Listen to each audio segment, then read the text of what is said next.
Welcome to Takeaways, Life Lessons Learned.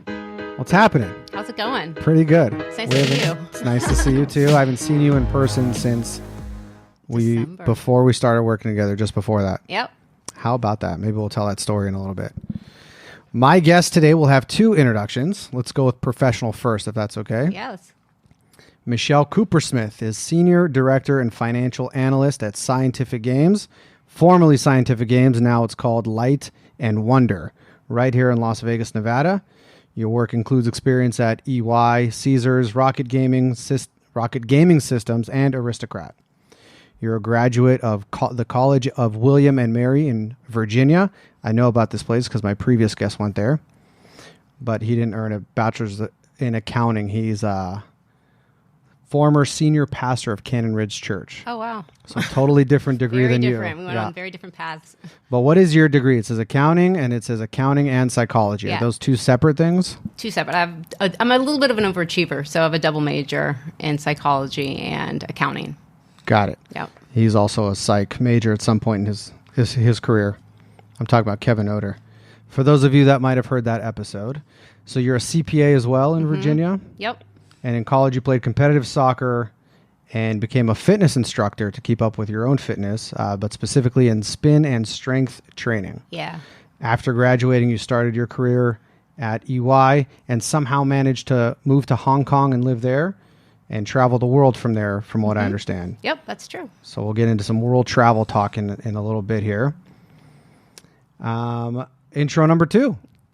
How I really know you. Michelle Cupersmith, ladies and gentlemen, is a 3-hour, 11-minute marathon runner, an ultra runner, a running coach, and a mother of 2. You did your first half marathon in Hong Kong. I want to hear about that one. And 4 years later, you ran your first full marathon. Since then, you've competed in 5 marathons, countless halves. You just won the Summerlin Half Marathon a couple days ago. Mazel tov. Thank you. Countless 10Ks. You're a 6-hour ultra. You'll tell me what that is. And recently a 50-mile ultra, which I know a little bit of what that is. I'm training for my half marathon. You're telling me all this wonderful stuff. And then I opened Facebook one day and see that you just finished 50 miles. And I felt like, man, I got a lot of work to do. The 50-mile, you placed second overall for female. And I'll add that we just talked about the half marathon. You just decided, hey, this is going to be a fun run. You show up, you run, and you win the female category. Yeah. All right, so welcome. Thank you. It's weird hearing all of that read back to me. Like, oh, yeah, I did do all of that. So. You said you're an overachiever. So I am a bit of an overachiever. Establish that right out of the gate. Yeah. So those are my words in your own words. Tell us who you are. Tell us what you do. I work in gaming for a gaming manufacturer here in Las Vegas, and I've spent a good chunk of my career in gaming, growing up in Virginia, going to school, starting work in Virginia, and then living in Asia for 2 years. After Asia, came to Las Vegas and started my gaming career. I identify, it's funny, as you were saying all that, I do identify significantly more with like intro number 2. I view myself as a runner, and my entire life kind of circulates around running. So, yep, a marathoner. It's probably the most, my most focused distance. Everything else, the 10Ks, the halves, even the ultras are more enjoyable. So for some reason, I'm very focused on my marathon time. 50 miles is the most I've run to All date. right, let's talk about that one for a second. I ran the 6-hour one. So ultras are anything over a marathon. So 27 miles would be considered an ultra. Well, that's good to know. Yes. And I had run a couple marathons, and there was a 6-hour race. I was like, well, I could do that. I could run it and be fine. Let's just see. I'm always about, let's just see what I can do. What am I capable of? Other people seem to do it. And marathoners, and even half marathoners, as you may or may not know, are very focused, intense people, on the start line. They're jumping up and down, checking all their gadgets. You walk into ultra marathoners, and the majority are older people, because it's older, like what age? 50s, 60s, 70s. You get a large variety of shapes, sizes, ages, everything, because they're truly there just to see what they can do and have fun. It's very laid back. And I was like, oh, this is very unusual for me.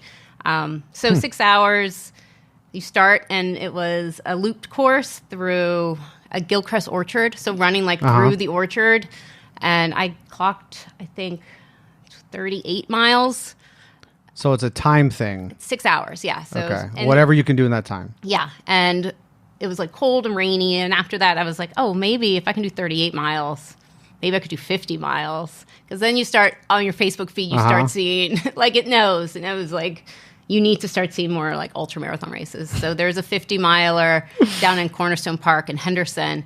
And I don't like to ask people for help or favors. Most ultra running, you need like a crew, a van that follows you, or somebody to meet you at the pit stops to help you with your gear, water, or you have to carry everything yourself. So I was thinking, I don't want to ask anybody to help me. I don't want to like put anyone out. So if I do a loop course, it's self-supported. I can like bring my own stuff and my own shoes and worry about myself.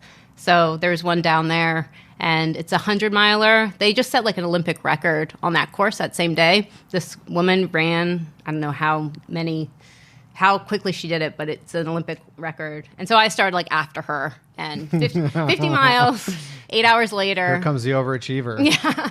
So yeah, and then as soon as I finished, like that first thought is, well, if I do 50, like could I do? Did you really go right to that thought? Yeah, because you're so happy you're done. You cross the finish line. You've just been waiting for that moment. And then it hits you like, that's it.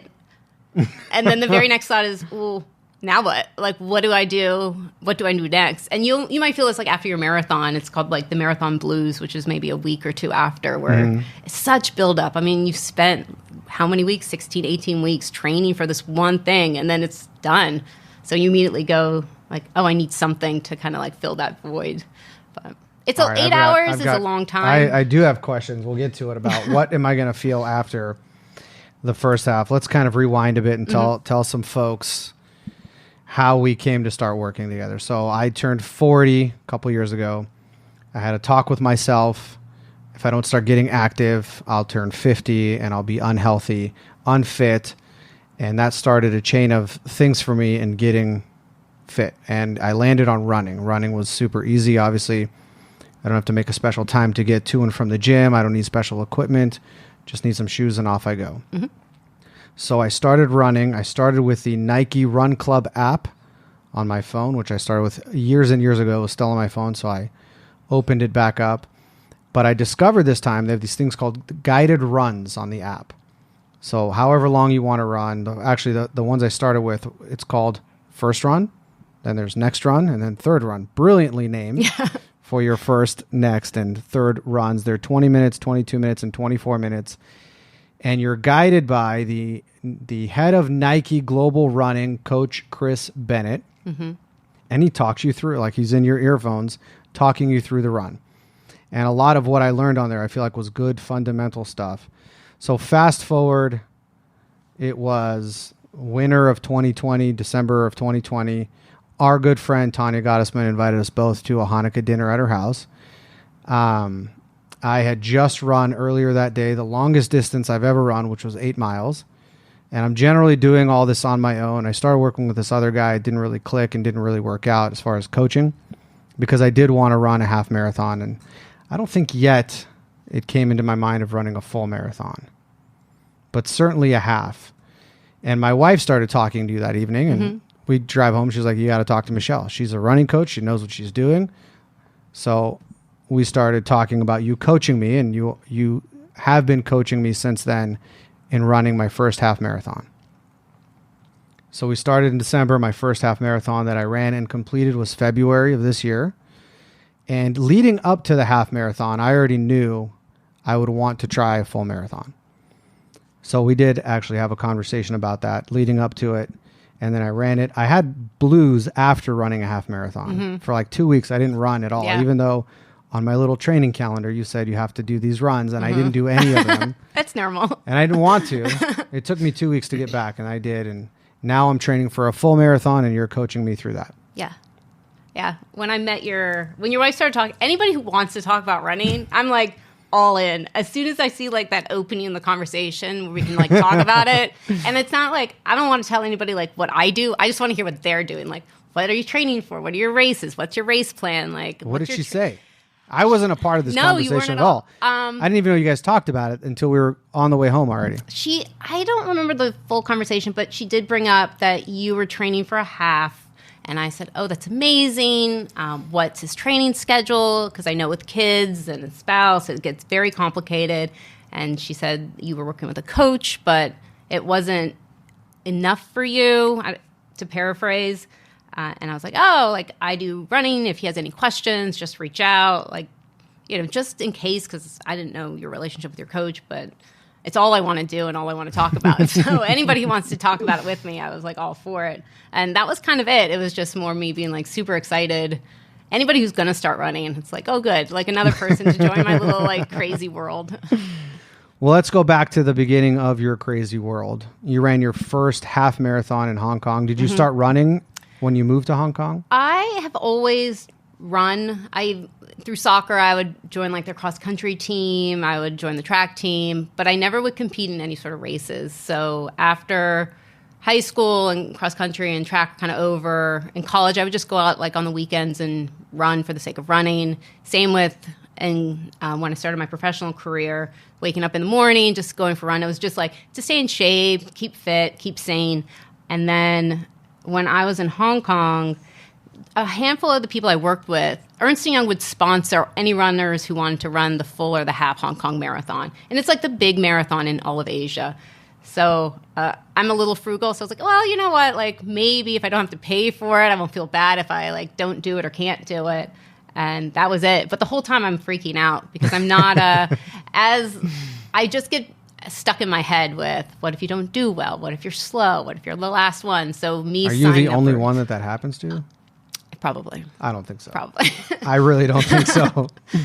So Hong Kong, that was my first one. I didn't even have a watch, like very unprepared. So no running watch. I remember on the course asking somebody like, what time, like how long have we been running? So yeah. And then when I finished that one and realized like I could do it and was faster than I thought I would be, I kind of like kept up with the running, but not racing until after I had my first kid. All right, so that was a spread of time. Yeah. So after Max, my oldest, he's 11 now, he was 2, I signed up for another half, just again, if I have like a goal and train towards this goal just to see where I am. And then after that, myself and a girlfriend were like, we should run the rock and roll like full, something like I've always wanted to do. So started training for that. So you're back in Vegas. Back in Vegas, yes. Yeah. So we moved here, so maybe like 3 years in Vegas, finally ran the rock and roll marathon on the Strip. Did you have a watch that time? I did. So oh, that's good. I did. I bought a Garmin watch, which is the only watch I'll run with now. But yeah, it was funny. I used to just go and run off a feel, not worrying about my time, just like I would use Map My Run, like in primitive stages, and be like, okay, this is like an 8 mile, so just go. Like no awareness of like my splits or my pace. Or now I look back and I'm just like, oh, you did it like all wrong. Like just don't do that. Like if you're going to train for something, like train properly. If you're just going to go out to enjoy the weather and the run, then go watch list. But yeah, everything like I tell my clients is all really from like my mistakes, like really screwing it up for so many years. So you mentioned your son, Max, and you have a daughter as well? I do. I have a daughter, Reagan. He'll be 9 on May 8th, Mother's Day. We've been waiting. She, for some reason, like when she was 3, put together that Mother's Day and her birthday would fall when she turned 9 on the same day. So this is like... Really? Yes. Wow. This is like the biggest birthday ever in her eyes because we get to share the day. Yeah. That's nice. Yes, she's very sweet. And you talked about earlier how you shared your moment this past Sunday after you won the half marathon. Yes. The half marathon runs by my house, so our sitter came to watch them while I was running and brought her down to like mile 4, that mile marker, and so she's like cheering me on because she's never really seen me run before. Neither of my kids have seen me like compete in races. And then our sitter dropped her off after the race. I was called and said, hey, I have to stay for the award ceremony. So Reagan loves it. She loves being on the podium. She like immediately will I hate the medals. I get like, I don't want to be in that kind of, I don't want pictures. I'm very like, I'm good. I'm ready to go home. Oh, that's funny. But she's like all about it. So like, she's like, can I come on the podium with you? And I said, of course you can. So we waited, and she gets to hold. And then she puts everything in a room. Like, she wants to save, like, the shirt, the like every medal I've ever had. She's president of your fan club. She is. She totally is. So, yeah, she loves it. So you mentioned on your post where you talked about how you ran the half marathon that this is a kickoff run for something that you're training for. Yeah. What are you training for? I am training for the St. George Marathon at the beginning of October. So I try and do at most one full a year. And I tried to get into New York, but too late to sign up. So missed that cutoff. And this is a great race. I ran it last year, and it's easy. It's drivable. I'm all about convenience. So just that training will kick off May 1st. So I have an extra long training cycle this time, just for a little bit more what we call base building, which you know of. No, I'm learning. Yeah. I'm learning all these terms, base, splits. Mm-hmm. What was the other thing you said earlier? Tempo. We'll get into more of that. All our jargon. What's your goal for this? I PR'd at this race last year. Another one, personal record. Record, yes, personal record. How's that different than PB? It's the same. I think it's the same. Personal best. I think so too. Personal best, personal record. I've seen them both. I feel like PB is more of a European thing, maybe. Oh. Maybe. But personal record or personal best at this race. So you PR'd at? 3:11. So you want to beat that? I would like to beat that, yeah. And there's always things like lessons learned, and this is more of a downhill, which in my mind at the time I was like, oh, that should be way easier. But it like tears up your quads if you're not training specifically for downhill. So I have to incorporate more of that. And my fueling is always off, so working on that as well. Yeah. Hills are my spirit animal. They are. Yep.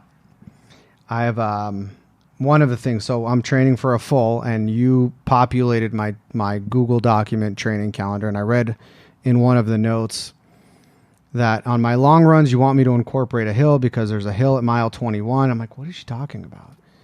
And I'm like, did she go and look at the course that I'm training for? She did. Like you talked, there's always lessons learned. In my mind, I'm running another thing like I just ran here in February, but it's totally different. It's in San Diego. It's not the Las Vegas Strip. It's not flat. So I went and looked, and yes, there are elevations. There's some up, there's some down. So I've been training hills, and I hate hills. Mm-hmm. I used to hate hills. Now they're my spirit animal. It's true. That's where that comes from. So this show is called Takeaways, and it's about my takeaways from people who have influenced me. And I ask everybody, what has been the single most influential thing or event in your life that shaped you the most? I would say it is my experience in Hong Kong.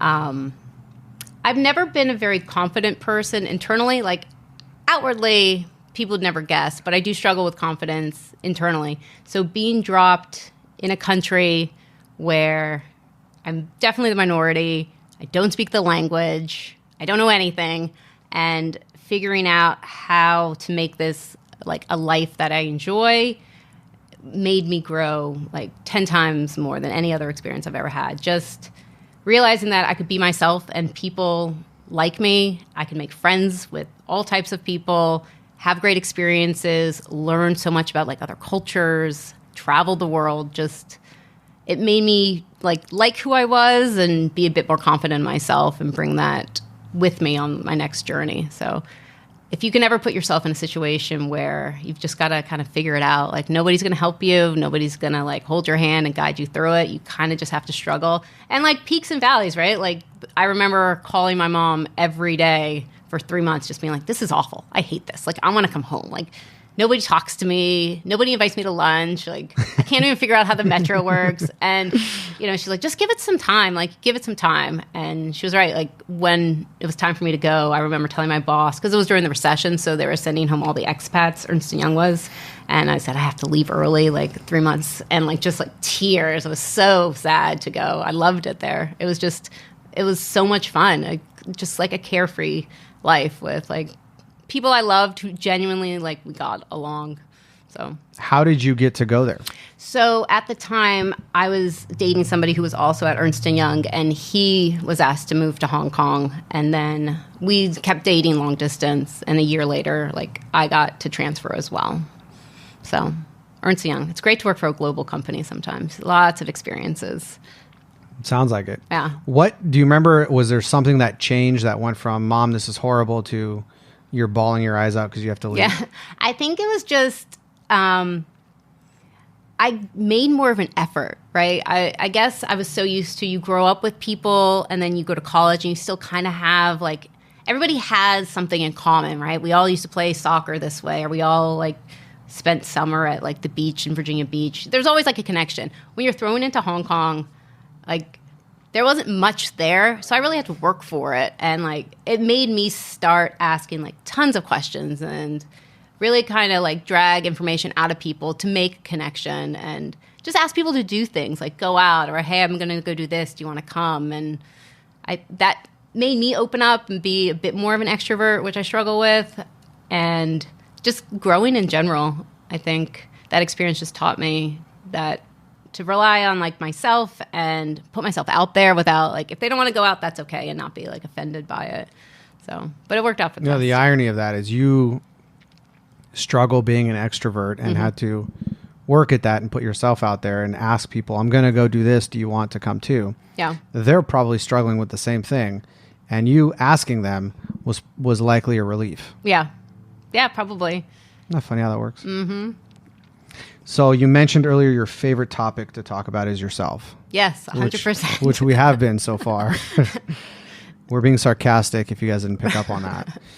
But really your favorite thing to talk about is running. Yeah, I do love it. So let's shift into the takeaways portion of this and talk about running. How's that sound? That sounds good. It's my favorite topic. I'm at most ease talking about something broad and generic like running. It's really not generic. Running.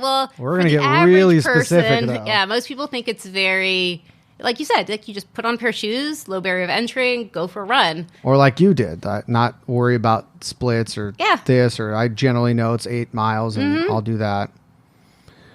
But it's really so much more. Yes. One of the first things for me before working with any coach, just putting on the Nike app and listening to Coach Bennett and just going for a run, that struck me is how much running parallels life and success. So in so many ways. So the first year I was running in 2020, I wrote like internal emails. We do a daily thought here, and I wrote a lot of them around that topic, how running parallels life and success. So I've got a few of those. But what I'd like to do is, as we talk about the other stuff, the other things I've learned from you that I didn't think about or write about paralleling, let's look for a parallel. Because I think it's in there with pretty much everything. Different types of runs. Mm-hmm. There are different types of runs. Yeah. What are they? Well, everybody thinks they have one pace. They just go out and run, and that's enough. And that will get you whatever goal pace you want, whatever distance you want. In reality, we have multiple paces, and we use them to train. Can I interject before we go into multiple paces?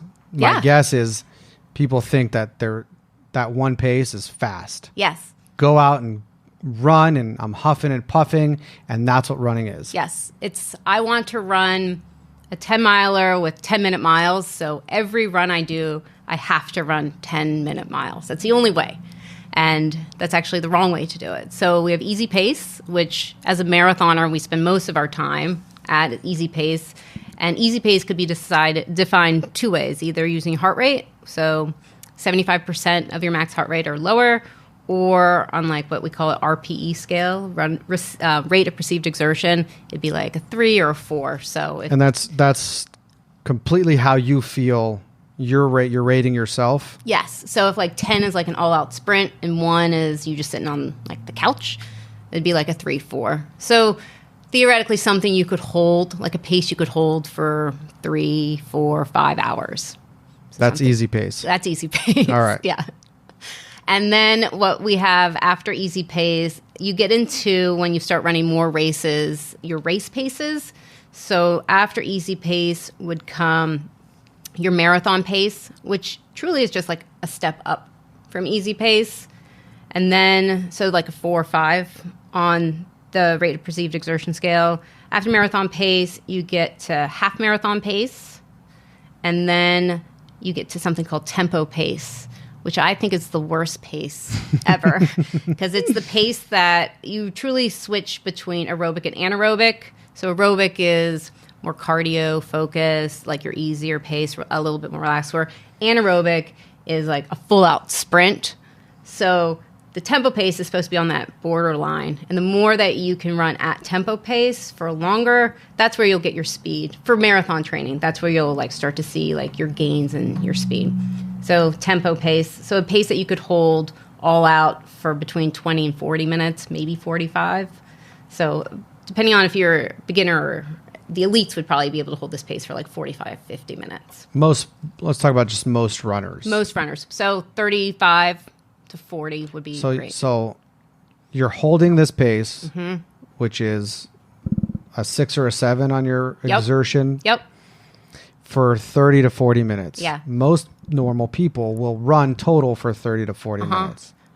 But they're not training for a marathon. Right. But I'm putting it into context because I'm now a running expert, as you know. I'm really not, but because I've been running and I've been so public about it, I have a lot of conversations with people about running. And most people will do what I just talked about. Yeah. They're running at this pace that's not sustainable, and they can only get to a certain distance. 30 to 40 minutes is like 3-4 miles, basically, depending. Yep. I mean, it could be a little more, a little less. And they can't understand why they can't get past that distance. And this is it, ladies and gentlemen. This is why. Yes, because you're killing yourself. Yeah. So the paces I'm talking about and the time that I'm focused on, like the 30 to 40 minutes at tempo, those are specifically for your longer runs. So if you're training for a half marathon, maybe you're doing a tempo run for 40 minutes, but that's a little excessive. It's more like marathon based because if you're running for 3+ hours, you should be able to hold your tempo pace between 30 and 40 minutes. But if you just want to be like super fast on a 30-minute run, then you need a very different training plan.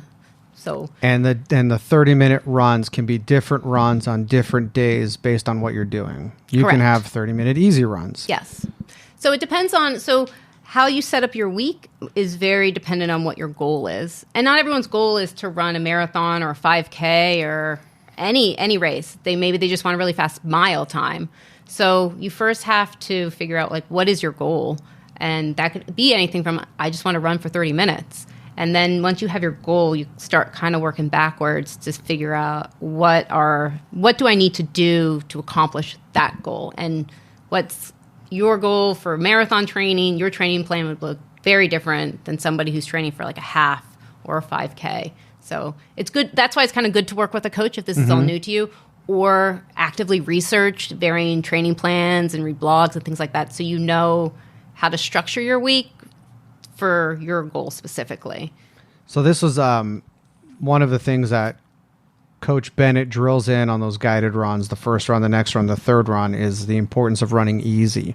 And especially when you're starting out any run, is to run easy, like you can hold a conversation and not over exerting yourself at the beginning, or like we're talking about, not every run you have to overexert yourself and hate it and hurt yourself. So where's the parallel to life on paces? On paces to life. Well, you can't go hard every single day, every single hour.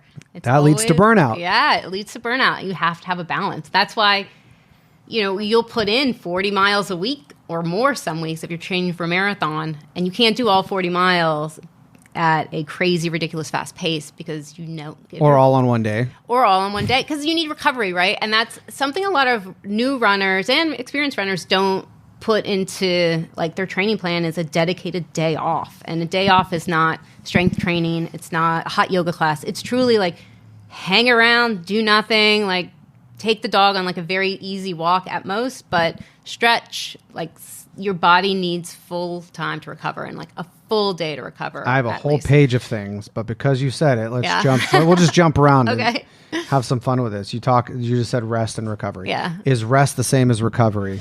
Can they be different? I think they're different. I think rest is a dedicated time or day where you are truly not doing anything, like full rest. watching Netflix, putting your feet up. I've read a lot of biographies of like elite Ironmen, Iron women, and elite athletes where really when you're a professional athlete, you have a morning run, you have an afternoon run, and the rest of the day you're doing nothing. You're truly just sitting around. Does that sound like a dream to you? It does. It's truly like, it's my goal. That is my goal, to be a professional runner. Because you can't be pounding your body, and they are pounding their body on those dedicated workouts. So in between, they've got to just chill and relax, put their feet up. And I think that recovery is when you're a bit more active about it. You're foam rolling, you're doing more stretching, maybe you're going on a light jog to recovery runs where it's a very easy pace, slower than your easy pace. And just to like shake out your muscles. Wait a minute. There's an easier than easy? There's the recovery pace. I forgot. There's recovery pace. I don't know if you told me about that one. Maybe you did. Yeah, well, you're not using it as much in your training I'm not plan. there yet. That's what you're saying. But it's like a mile, 2 mile, like slow jog, walk, run even, where it's, you've maybe heard a shakeout run, something like that, where you're just like, you're not getting the miles in. It's really just to like loosen up your body, get your blood flowing to help you recover faster. So I think recovery is a little bit different than rest. Last emphasis on this pace thing. Train fast on hard days, go easy on easy days. Yeah. That's a prescription for life. Let's go back a bit. We talked about heart rate. Heart rate. So in January, you got on my case pretty hard after a run. I was supposed to do an easy run. I went too fast. This led us into a discussion about max heart rate and zone 2 heart rates. Yeah. What are those? So usually if you're training, some people train solely based off of heart rate, and other people will go off of feel, or they're so keyed into their paces from running races, they know this is my half marathon pace, this is my tempo pace. So when you use a heart rate monitor, zone 2, which is usually around 75% or lower, where your easy pace is, the reason that you focus on your heart rate, if you're using a heart rate monitor, is because that's like your telltale sign. Like you can go off a feel, but sometimes your brain will kick in and be like, oh no, that's too slow. Yesterday you went a little bit faster. But your heart rate won't lie. So if it's hot outside, you've got to take that into consideration because your heart will be beating faster. Like if you're going up and down hills, it will impact your heart hills. rate. Yeah. So love the hills. If you're training in an easy pace and you're using your heart rate monitor, it will key you into staying in zone 2, which might mean you're going 30 seconds slower every mile than you did 2 days ago. It's truly like an ultimate like equalizer, taking into all the external factors. So calculating zone 2, there's a form. It's like based on your age. Yeah, generally. So easy one is like 220. Take your age, 220 minus your age, and that will give you your max heart rate. There are other ones that are a bit more sophisticated. The best thing is you can do like a max heart rate test on like a treadmill where you're running and they're calculating it for you. But that's kind of the best way. And then zone 2 is a percentage of that? Zone 2, yeah. Different schools of thought. I always think like 75%, 60 to 75% is within your zone 2, maybe getting into your zone 3. So if somebody is very keyed into, I have to run in this box of numbers, that's a great way to do it rather than pace. Especially if you're using a different route and there's more hills, it's going to be a little bit harder. So through your head, you might like get really discouraged because yesterday I ran like 10-minute miles and today I'm at like 10:15 and you didn't take into consideration anything. Yeah, it's very frustrating. So it's easier for somebody like that. Heart rate. I'm getting worse at this. Yeah. Yesterday I texted you after my 16-mile run. Flowers and candles. Yeah. Did you catch that reference? I did not. That's from you. You should be inhaling as if you're smelling flowers and exhaling as if you're blowing out candles. It's right. It's the only way to calm yourself down. So that's the only way to control your heart rate. And that tells the rest of your body what to do. To calm down, yeah. I'm finding more and more on my runs that I am, it's not so much move my feet that I'm thinking about. It's controlling my breath. Yeah. It's right. Which is a lot of concentration. But so once like when you're running, the first thing the body does is like completely stress out. Like everything hurts. I want to stop. Why am I doing that? It's just like. How long does it take you before your body's like, all right, we're going to do this run? A mile. You're a mile? Yeah. I'm between mile like 2.2 and 2.5. Okay. Then it's like, fine, we'll do it. Yes, exactly. I'm always like, if you can just get through 20 minutes, if you really hate this, then stop. That's my and I've called it before. I'm just like, I don't want to do this anymore. I'm not in the mood. I don't, blah, blah, blah, whatever, but I'll call it. But a common saying is you can't trust the first mile.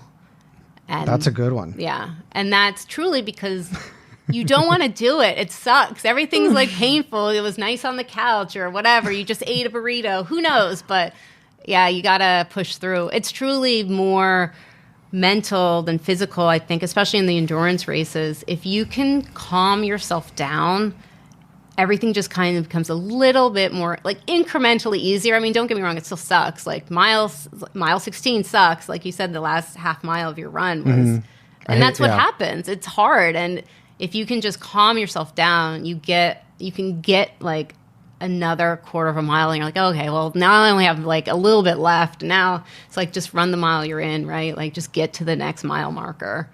So if you can calm yourself down, everything's easier. That's what you just said. And we're talking about breath and heart rate.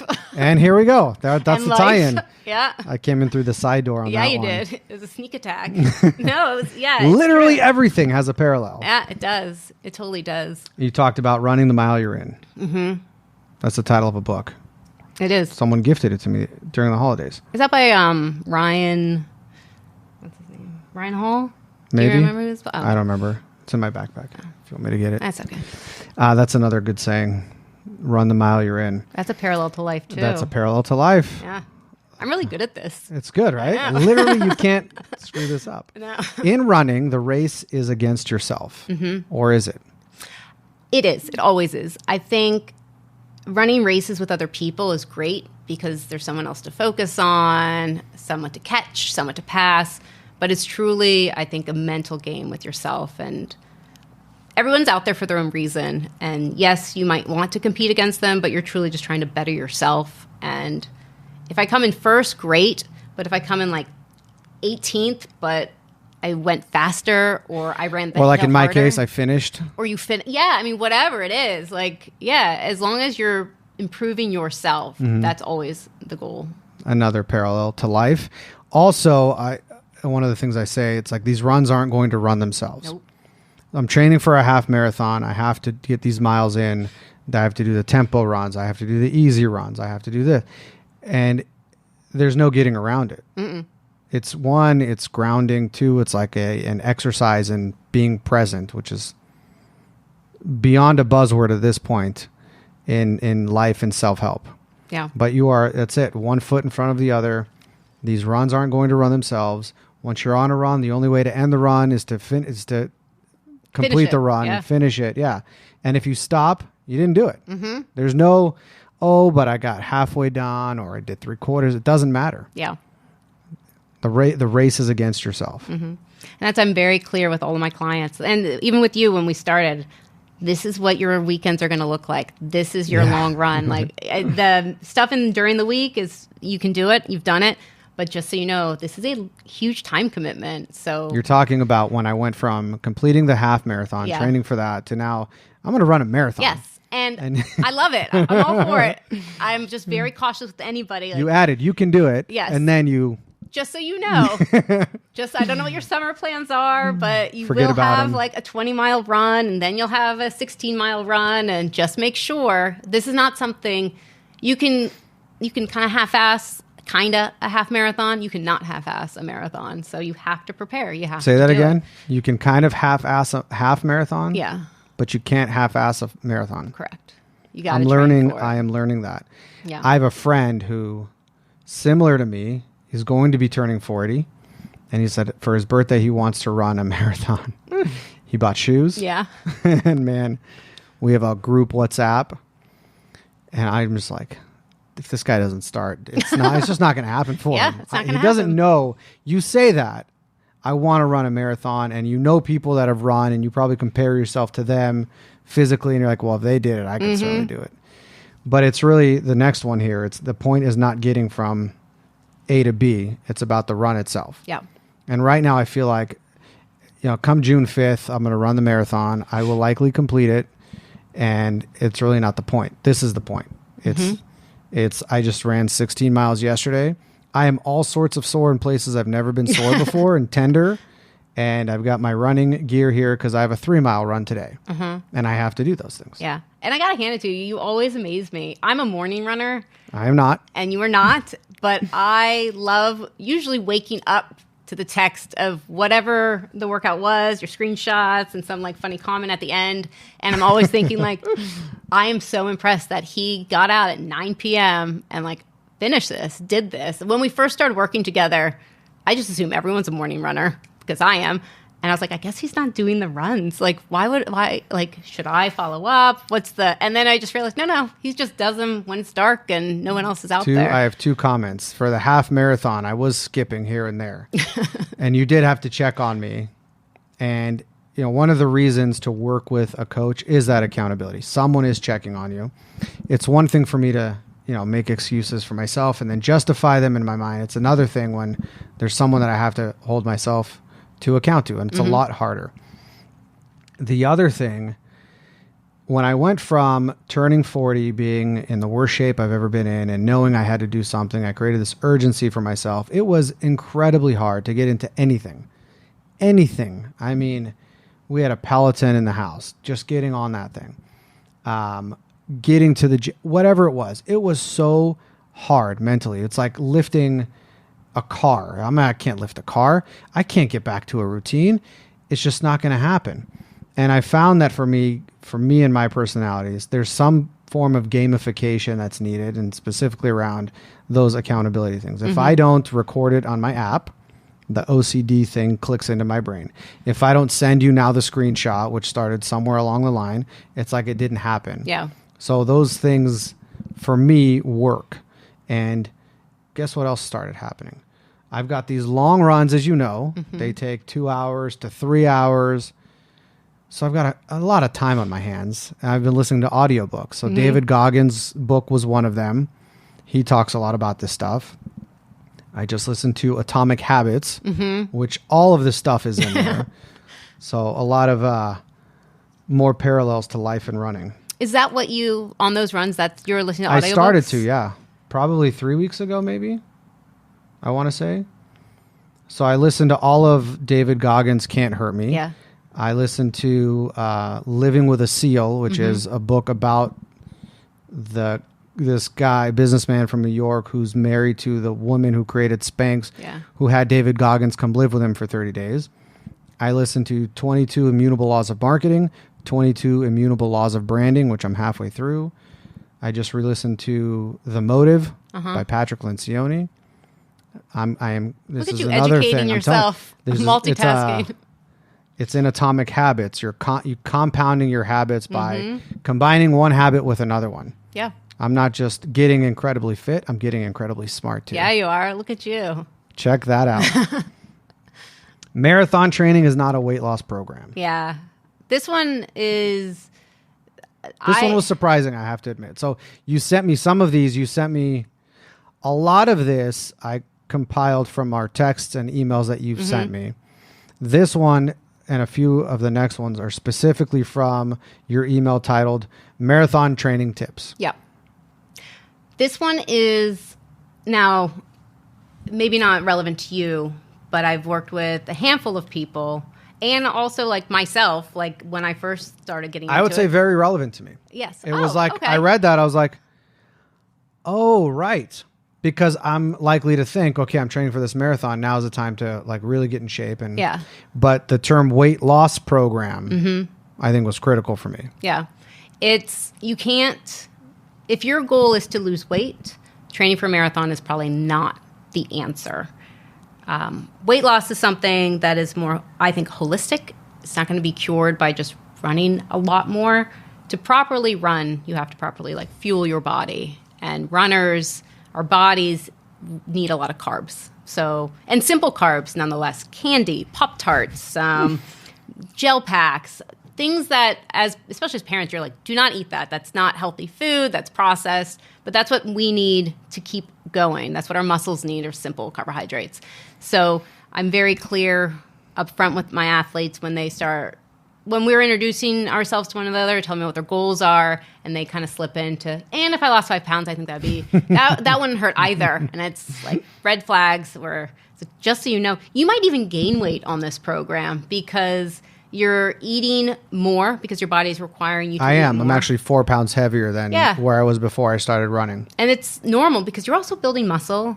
You might be retaining extra water if you're like using a lot of salt products. After a marathon too, you might like drop a couple pounds because you've lost all that water weight and then you put it back on.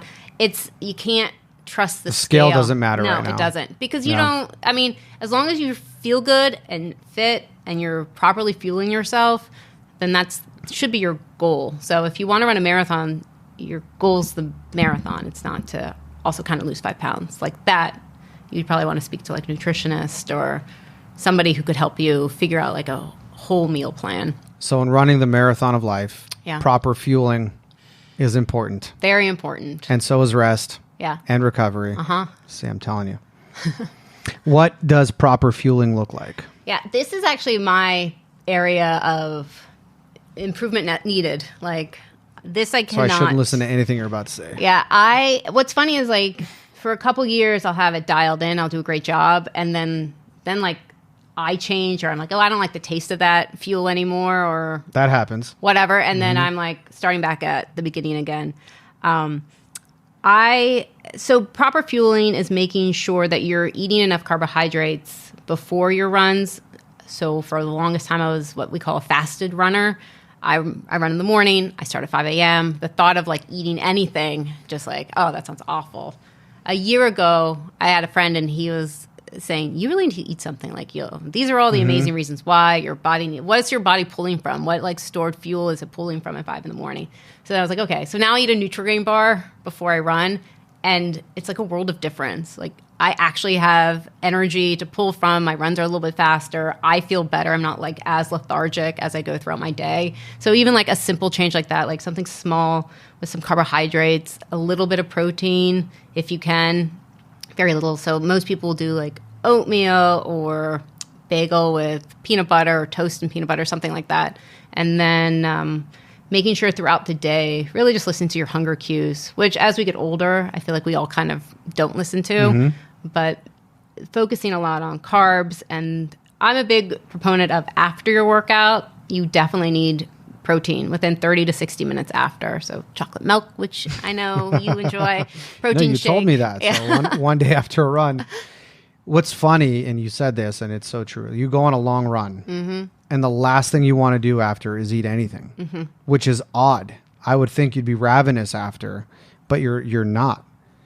And you said chocolate milk. Yeah.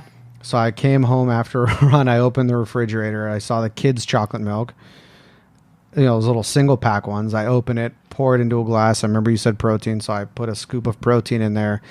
And I don't know, months and months ago, we bought like a peanut butter powder, which I haven't really used. So fit? Oh, it's amazing. I put 2 spoons of that in there, and it was the most delicious thing I ever had in my life. Yeah. It's needed. So back to recovery.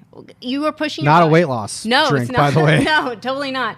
But you are expending so much energy. You're pulling like glycogen from all parts of your muscle. It needs to be replenished, and you got to get it in sooner than later. And I'm the same. Like when I'm done with the long run, like I don't want anything. I just I feel kind of gross, and I just want to lay there. I don't want to eat anything.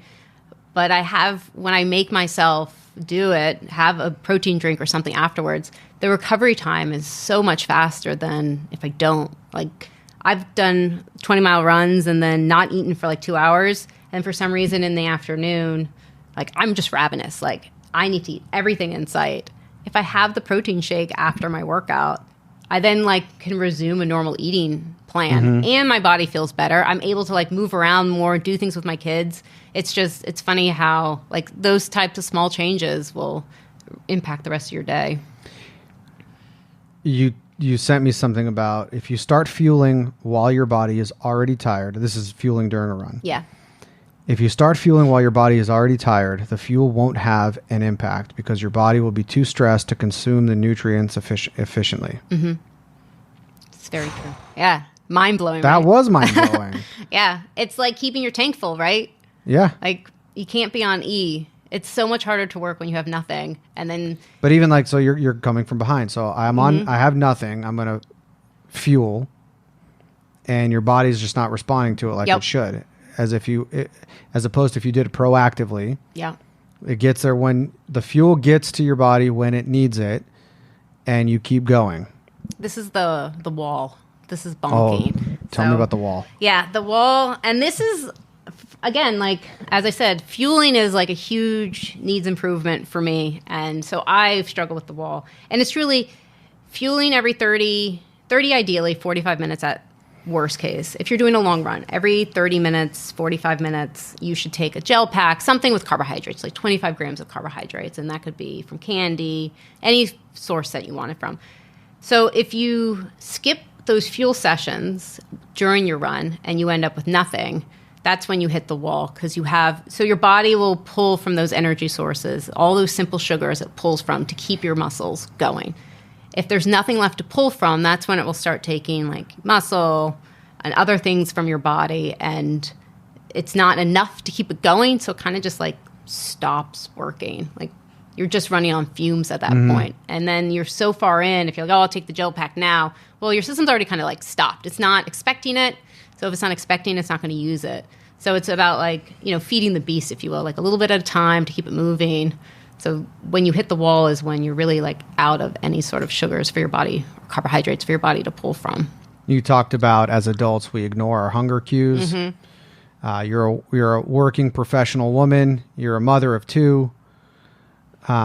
There's a huge parallel to what you just said about feeding the beast proactively before your body stops expecting it, stops working, as far as how this conversation parallels to life. Yeah. Huge one. We wake up, alarm goes off, the chaos of the day has already started. Got to get the kids out the door, make sure they're okay, their clothes are on, they've got their breakfast, their school stuff. Who's taking them? I'm taking them, you're taking them. How are they going to get there? I have a meeting to go to. Don't have breakfast. Get to the office, water, coffee, just to keep myself going. It's not really nutritious. Run through the day, get to lunch. I forgot I didn't bring lunch. Do I order lunch? It's like 1 o'clock. I need to eat lunch. I'm working off of fumes. I finally have lunch. Yeah, I mean, who knows? I probably hit the wall already. Or I'm like, you could feel, for me, it's like you feel your eye sockets kind of going in because your body is overworked. You're not fueled, not properly giving yourself the nutrition you need to just go through a normal day.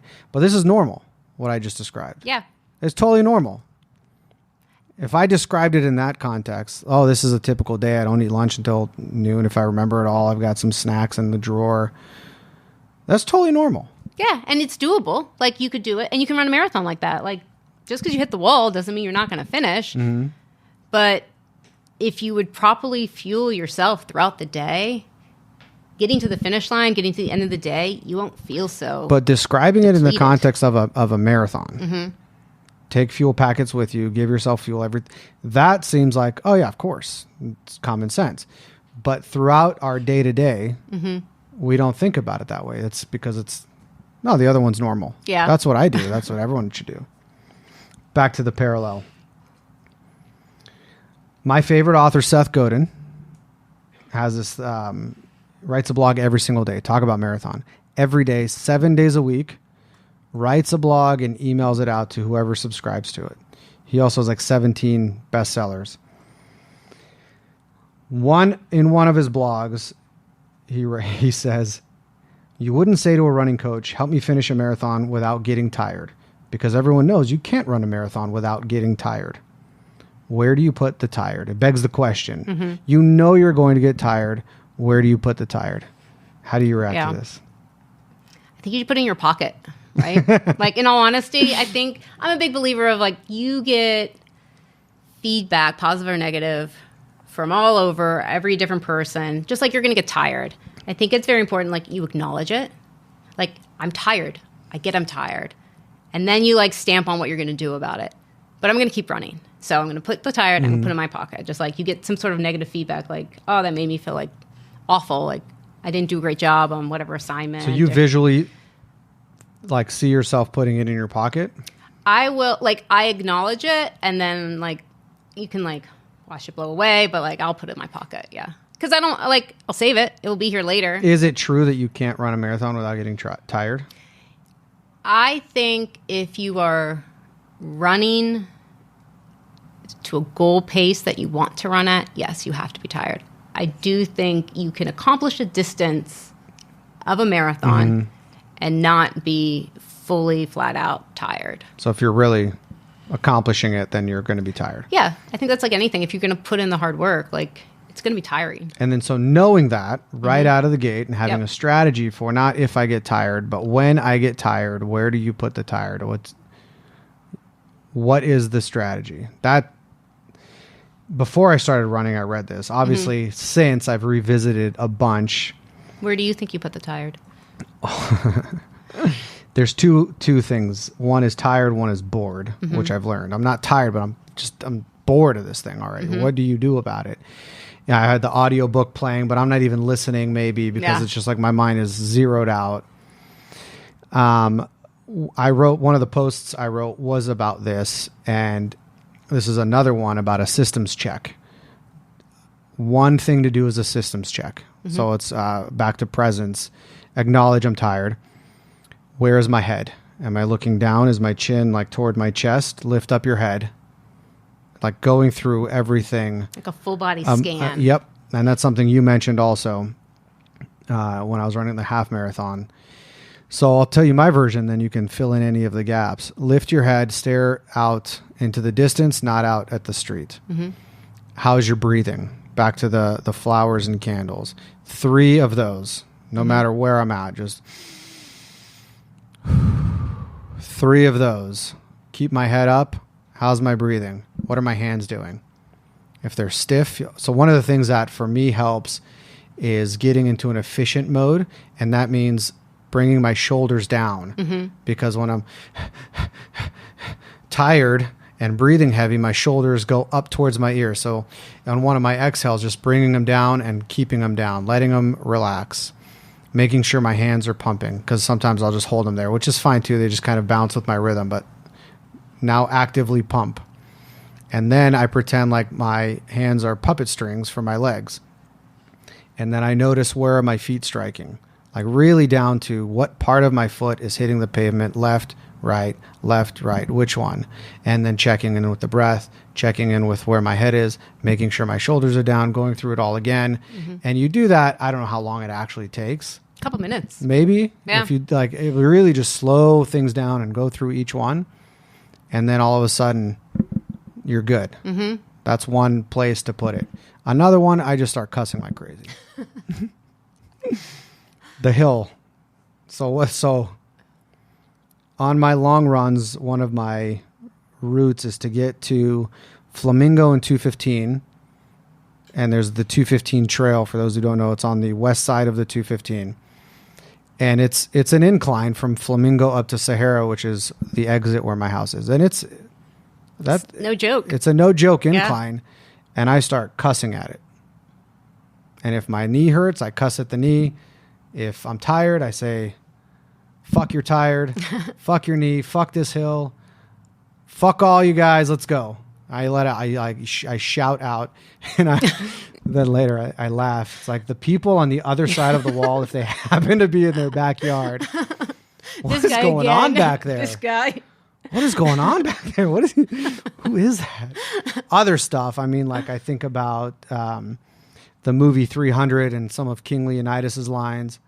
We hold them here. He gives this riveting speech. Like we're holding it here.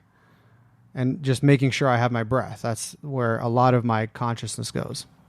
On that hill. It's interesting because I never thought about what anybody else does. Like what do you during do? the stressful parts. I do a handful of things. Now that we're like, we know each other, Yeah. we're Now sharing we, in like- open and honesty. I genuinely love song lyrics, like the lyrics of a song. Maybe a little bit more than the actual like sound, but I think it's like poetry. And before every run, I'll listen to a song and like key onto usually like the chorus or something that's catchy and just repeat it like in my head, like the song lyric over and over and over again. Or I play a game. Do you have a go-to song? It depends on whatever is current. So I'm a huge Halsey fan. Like every song I know, it's probably my favorite artist. So a lot of her stuff I'll listen to ahead of time, which like kind of like amps me up, gets me excited. And then it like sticks in my head. So that's my go-to. If I'm running a race, I find people. So it's like, oh yeah, you told me about this one. I pick them off in my head. I'll pick them off. So talk about that. What is picking people off? So picking people off is finding somebody in front of you. Ideally, you want them to be going about the same pace as you, so you just kind of stay in like lockstep with them. Maybe they're like 4 feet. But then slowly making gains on them to catching them and then passing them. And so like I'll just go in my head like tick, like I picked them off and now like I'm in front of that person, and then you find the new person. And usually this shows I'm a bad person. Anybody in costume or like out there having like a great time, you know, wearing like funky headpiece, whatever. Those are the ones I'm like, oh no, this is not fun. Like we're here to race. So like those are the ones. If anybody's in like a tutu or sparkly like headband with ears, like I can't handle it. Like I will sprint to catch you because I'm like, you can't be having fun while I'm suffering. So yeah. There was an Elvis with a red microphone on the rock and roll half that I picked off. Yeah, it didn't feel good too. Oh, I was like, Elvis is not beating me today. Yeah. There was a guy, that was towards the end of the run, the Elvis. In the middle of the run, old guy, like 70s maybe. And I'm like, all right, that's going to be my guy. He was out in front of me, so he was running pretty quick. So I'm like trying to catch him, and I cannot catch this guy. And I'm fighting for it. I'm like, man, I picked the wrong guy. Like I thought I could catch him. So I did finally catch him, and then he turns left because he was running the 10K. I was like, no wonder he was going so fast. 70-year-old guy. So this whole entire body check or systems check, the parallel to life, I hired a productivity coach in 2020. This guy named Bruce Breyer, he's since retired. And one of the things he talked to me about during the course of your day, gave me an acronym, WTRTTD. Okay. And then add the words right now. WTRTTD right now. Any guesses? That's good. Those are right. WTR. Yeah. What the R? I don't know. What's the right thing to do right now? Oh, yeah, that's good. And he talks a lot about you prioritize your day first. You define the top 3 things that you need to do and complete today for today to be productive. But throughout the day, you can ask yourself, what's the right thing to do right now? Like if you're going from task to task, or maybe you just lost the rhythm of the day. Sounds like running, doesn't it? What's the right thing to do right now? That's my tie-in. It's a good to one. A systems check. Yeah. The systems checks are great because they also like get your head back in it, right? I can sense like in the next morning, if I've had like a really hard run, sometimes, like you said, I'll bring my shoulders up. That's like my cue of you're really tired and getting lazy on your form. So doing that, and like, I also think like I have string coming from my head, like I'm a puppet, and it's like pulling me up to keep my posture long. So the stupid things, like if anybody heard what goes on in my head while I'm running, they'd be just like, she needs to be committed. She is crazy. But you have to kind of do that stuff to like get your mind back in it and your body relaxed and to keep moving forward. It's like very stressful. I got crazy stuff going on through my head too. I'm okay with it. Like 3 more. I think we have 3 more. Here's one I haven't really talked about, but I've thought a lot about. Blisters and cramps. When I started running, I got blisters, like running 2 miles. There was a certain run on a Saturday. I dropped my son off at Angel Park, and I'd go run around there. And there's this part where slight uphill, I'd start getting a cramp right there. Blisters and cramps. It turns out if you have blisters when you're running, you're doing something wrong. If you get cramps when you're running, you're doing something wrong. What causes blisters? What causes cramps? So cramps, usually dehydration. Usually, again, like all of this like see a podiatrist for your feet, see your general practitioner for your. So I'm not a doctor, but if I'm dehydrated or maybe I'm sensitive to caffeine, so if I have like a lot of caffeine, I'll start to feel like the cramp, and the cramp is just like in your abdomen, like on the side, and usually like you can like push in and like massage it, and it kind of like breaks it up while you're running. Okay. Yeah, like get those fingers in there. But usually cramps are from dehydration of some sort. So if you hydrate properly, you shouldn't get cramps. What about blisters? Do you know how to tell if you're hydrated? Do you remember? You check your pee. Yeah, you check your pee. You've said that so many times to me. Runners like to talk I'm about... like, why does she keep talking about pee? It's like, no, I'm looking for like some silver bullet. Yeah. I'm looking for like this product no one knows about. No, you're like, check your pee. Yep. Check your pee. Very light. Check your pee. Light check your pee. Yellow. It's perfect though, is it not? It's a telltale sign every single time. Blisters are a different one. Blisters are usually from moisture and like the skin rubbing. So shoes are very important. Make sure you're like properly fitted. We all have different feet. I wear Asics. Somebody else wears Nikes. I can't wear Nikes. They're too narrow. So going to like a running store to have somebody give you an assessment and recommend a shoe for you, depending on how you run. Never choose your shoes based off of how they look. It's the wrong way to do it. And then socks. So making sure your shoes fit properly. Usually you size up like a half a size. So if you normally wear a size... I made that mistake. Yeah, you wear a size 10 in your normal everyday shoes. You want to get a 10 and a half. And then your socks in general, never wear cotton. Like cotton's like the worst thing you can wear anywhere on your body for running. So the 16 pack at Costco for don't get it. $12.99 is just not going to cut it. Not for running. For everyday life, sure. How much is a pair of running socks? $15. A pair. I know this. Yeah. You can find them sometimes on sale for like $12.50 REI. That's a big discount. Yeah. Well, Ugly Colors, I found them for like $10. I love a good sale. So, and when they're on sale, you buy the same one, like 20 of them. Obviously, I did that because I don't want to have to go through the laundry. Yeah. And pair different pairs of socks. Yep. But this to me, I thought a lot about. It happens during running. You think about that commonly, right? But in life, how many times do you run into your own blisters and cramps with relationships, with finances, with professional development? And we just say this is how it is. You just accept it. Versus if you have blisters and cramps, you're doing something wrong. And you might need to level up. You might need to spend the $15 for a single pair of socks instead of what you're used to and your comfort zone around the Costco 16 pack for $15. Yep. And also asking for help. I think that's a key thing. Say more about that. Yeah. I think in running, I mean, as I shared, I used to run without a watch and assume like my pace is my pace. There's no differentiation for whatever I'm doing. And then you start educating yourself, asking other people who are better than you at that like a coach. Sport. Like a coach, hiring somebody, and learning things that will make you a better runner or a better professional or better in whatever area of your life. I'm a strong believer in helping others, but also asking for help and not being ashamed to ask for help. We talked a lot about before I move on. Amen to that. Ask for help. We talked a lot about the mental part of this and how crazy we both are, apparently. Running, mental versus physical. What are your thoughts? I think running is at least 50%, if not more, mental than physical.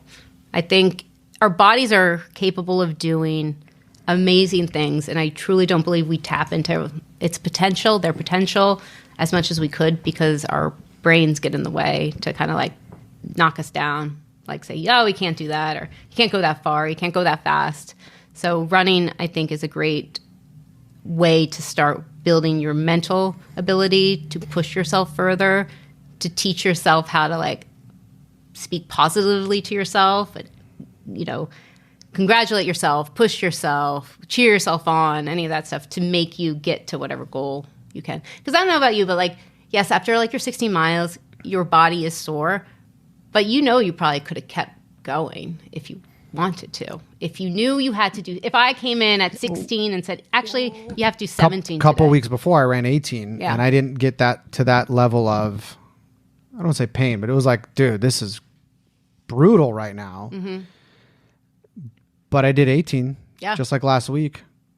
What's the difference between the 2 miles? And to me, it's really your mental ending point. Mm-hmm. I know I'm running 18 today, so I'm not going to start really hurting like this until mile 16. But now it's 16 miles, so I'm not going to really start hurting like this until it's mile 15 and a half. Literally mile 15. The absurdness of I have been running for 15 and a half miles, and now my body decides to say that's your limit. Mm-hmm. You're not going to go another half a mile. So I cussed at myself again, like I talked about earlier, and it was like, it's 16 today. We're going to 16. Yep. And that's the mental part. Mm-hmm. And it's truly just getting your mind like, yep, we're doing it. We're going to do it. Because your body will do it. Your body has no problem doing it. It will still push. It's your mind that's the one that turns off first. Like, no, let's stop.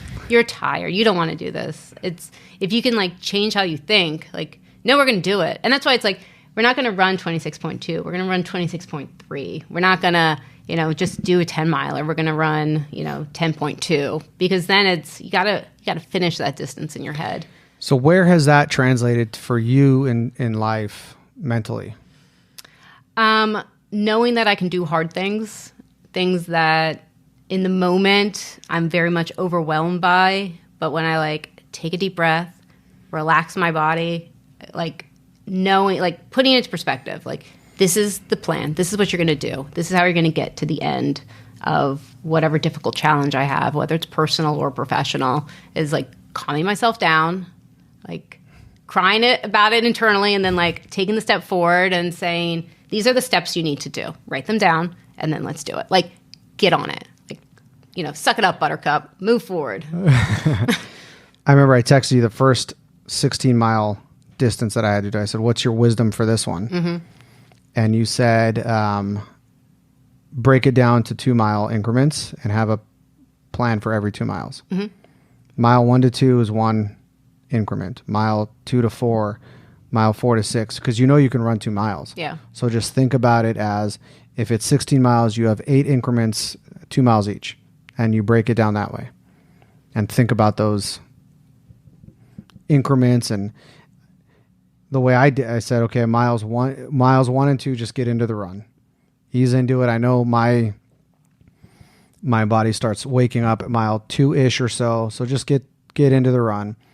Mile 2 to 4, posture, keep your posture. Mile 4 to 6, it was breath. And every one of those, I gave myself a little objective. You know what's funny? Yesterday, I stopped with the objective after mile 14. You know what you do? What? You go back down the hill. So like 13.1, you're halfway, you go back down the hill. So just do it in reverse.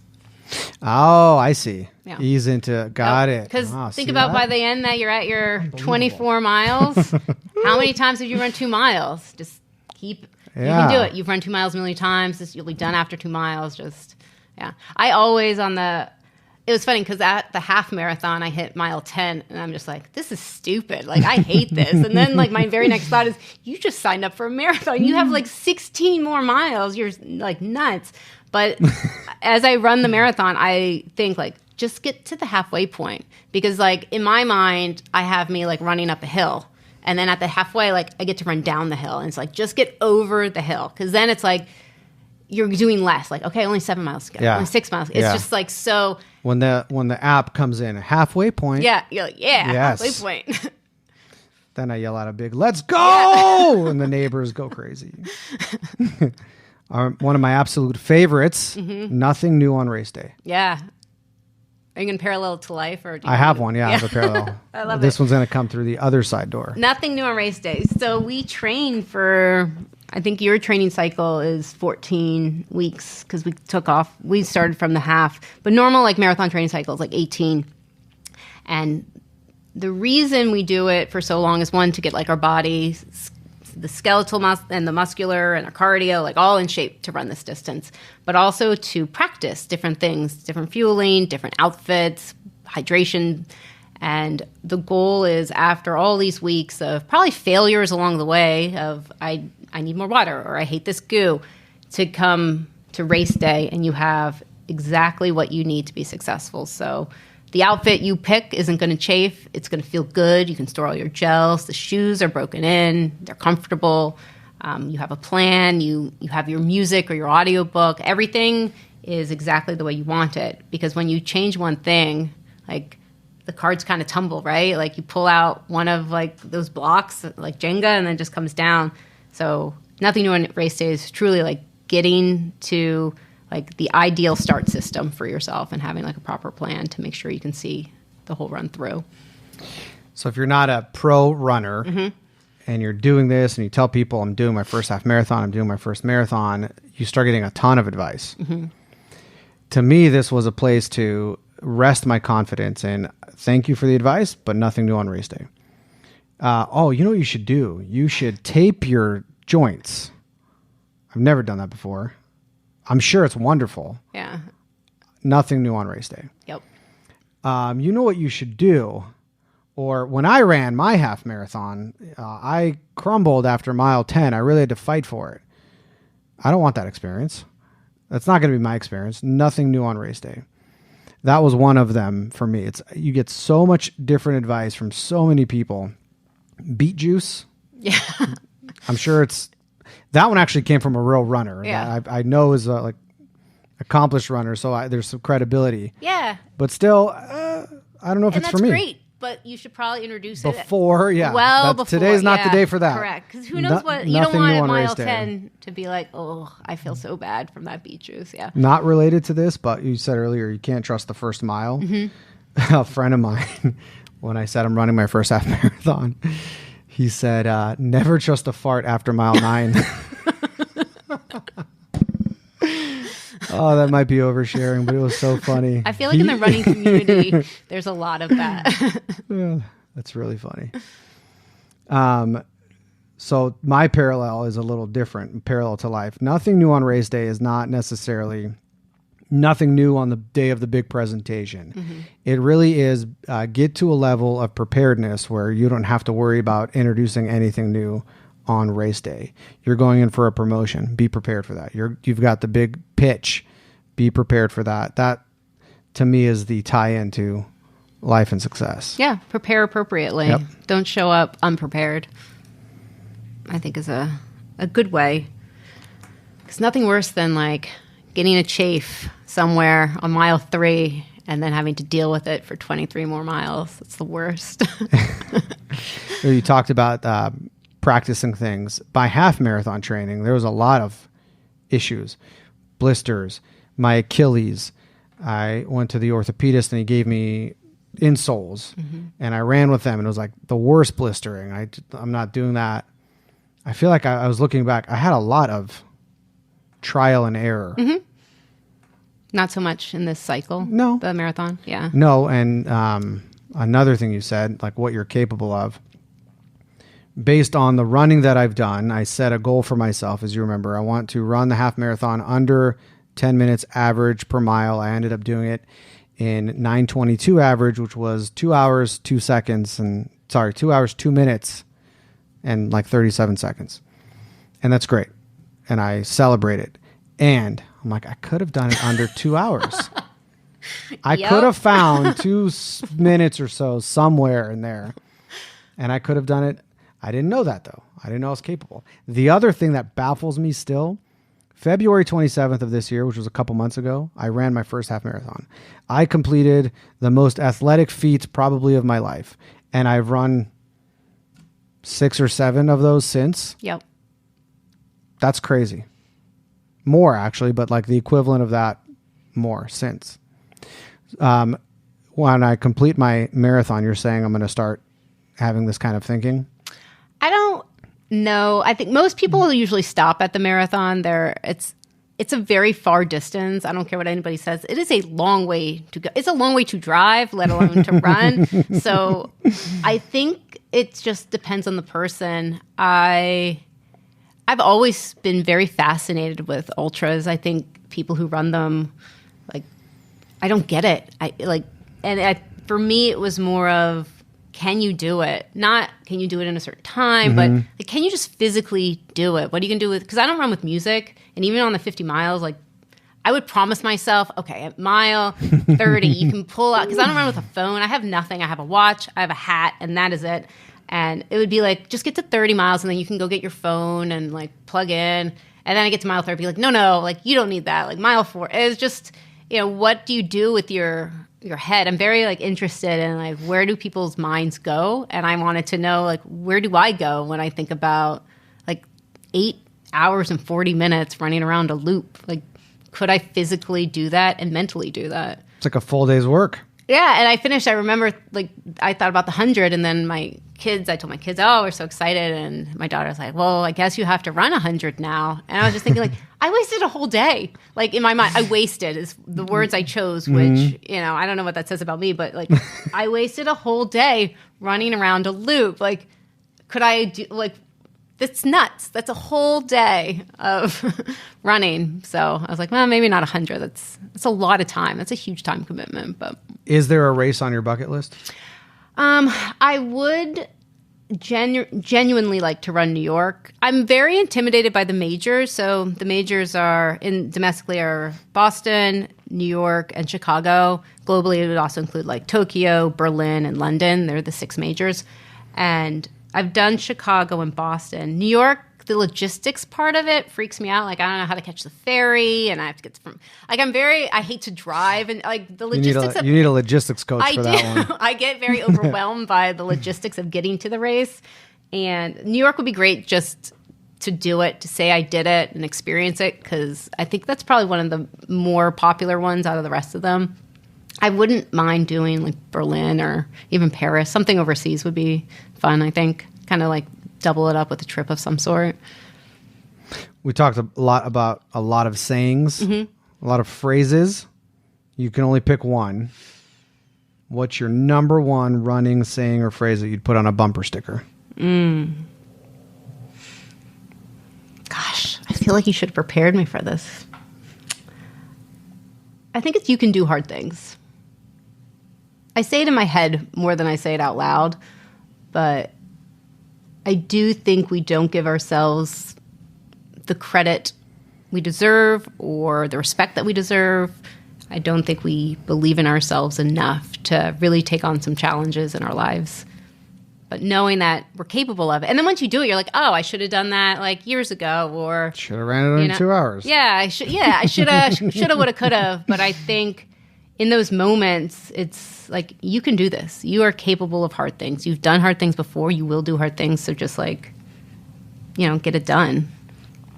So if someone listening is wanting to do some hard things and they want to maybe work with you or talk to you maybe about working with you, how do they find you? So I work with a company called Team Run Run, and you can find me online at their website. I'm the only Nevadan coach. So you would register with Team Run Run and find me. I have my own link, or you can find me on Instagram at MC_run some more. I'm building my social media profiles. I'm making an attempt at least. So. I mean, you're full of content, clearly. There's a lot in my head. as we talked about. So, I'm always up for advice, giving advice, suggestions, help. If you're looking for a personal coach, I could do that as well. But, it's truly my only hobby is running, and travel, but primarily running. Running and travel together. Yeah. Like you talked about. Well, this was a lot of fun. Yeah. Thanks for doing this. Thanks for having me. I really enjoyed this. I did too. This is the first time we were together personally since dinner at Tanya's house. That's right. Otherwise, it's been by text and emails. It is. Awesome. Well, thanks again. My pleasure. Thank you again. Thank you for listening. Please make sure to leave us a comment, leave us a review. Also, don't forget to subscribe to the YouTube channel so you can hear new episodes as they come out. My name is Hayam Mizrahi. Tune in next time.